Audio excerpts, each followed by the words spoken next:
বাংলাদেশে হয়ে যাওয়া ইতিহাসের অন্যতম বড় লং মার্চের পর একে একে সারা বিশ্ব থেকে আসতে শুরু করেছে সুখবর। একদিকে ইসরায়েলের কাছে পাকিস্তানিরা চেয়েছে কড়া জবাব, ওদিকে মালদ্বীপে ইসরায়েলিদের প্রবেশ বন্ধ। এবার খবর এলো জার্মানি এবার টুটি চেপে ধরেছে ইসরায়েলের। ইসরায়েলকে সরাসরি হুঁশিয়ারি দিয়ে জার্মানি বলছে, গাজা ফিলিস্তিনিদের ভূমি। এই বাস্তবতাকে অস্বীকার করলে কঠিন মূল্য দিতে হবে ইসরায়েলকে। ইসরায়েলকে সরাসরি সতর্ক করে দিয়ে জার্মানি বলছে, গাজা থেকে ফিলিস্তিনিদের বিতাড়ন বা জোরপূর্বক ইসরায়েলি বসতি স্থাপন আমরা কখনোই মেনে নেব না। এটা শুধু অনৈতিকই নয়, বরং আন্তর্জাতিক আইনের সরাসরি লঙ্ঘন। এই ধরনের পদক্ষেপ শুধু মানবিক সংকট নয়, বরং গোটা মধ্যপ্রাচ্যকে নতুন করে অস্থির করে তুলবে।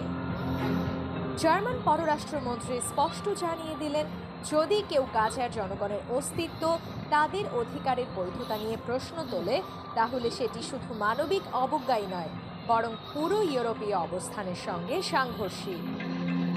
গাজায় নতুন করে ইসরায়েলের অভিযানের সম্ভাব্য পদক্ষেপ ঘিরে এমন কড়া বার্তা দিল জার্মানি। দিন কয়েক আগে ফ্রান্সের প্রেসিডেন্ট এমানুয়েল মাখরো ঘোষণা দিয়েছেন, অল্প কিছুদিনের মধ্যে ফিলিস্তিনকে স্বাধীন দেশ হিসেবে স্বীকৃতি দেবে ফ্রান্স, অর্থাৎ কাজের কাজ শুরু হয়ে গেছে। এতদিন সারা বিশ্বের অধিকাংশ দেশই ফিলিস্তিনের পক্ষে কথা বললেও বাদ ছিল শুধু ইউরোপ।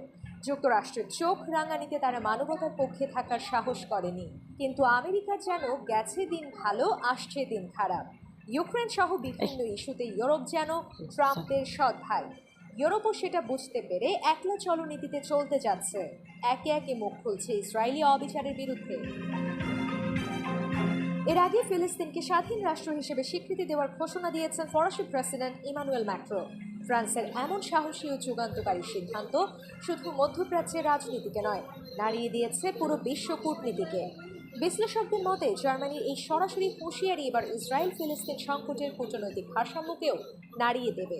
কারণ ইউরোপীয় মিত্রদের কাছ থেকে এমন প্রকাশ্য বার্তা আগে খুব একটা দেখা যায় না। প্রশ্ন উঠছে, এবার কি তাহলে কূটনৈতিক চাপে পড়তে যাচ্ছে ইসরায়েল? মুক্ত হবে ফিলিস্তিন, গাজা? অবশ্য সময়ই বলবে সব। কিন্তু এটুকু নিশ্চিত যে এতদিন চুপ থাকলেও গাজাকে ঘিরে এবার একে একে সরব হচ্ছে ইউরোপের দেশগুলো, যা আশার আলো দেখাচ্ছে গাজার ধ্বংসস্তূপে পড়ে থাকা এই মানুষগুলোকে। দিন যাচ্ছে, ইসরায়েল নিঃসঙ্গ থেকে নিঃসঙ্গতর হয়ে পড়ছে। ইসরায়েলের ভেতরে কিংবা বাহিরে সব জায়গায় ভরে যাচ্ছে নিদারুণ হাহাকারে। নিরীহ গাজাবাসীর ওপর এমন নির্লজ্জপনা সারা বিশ্ব থেকে এক করে দিয়েছে ইসরায়েলকে। এমন চলতে থাকলে দিশেহারা হতে বেশি দিন লাগবে না নেতানিয়াহুদের। তখন পালানোরও জায়গা থাকবে না কোথাও।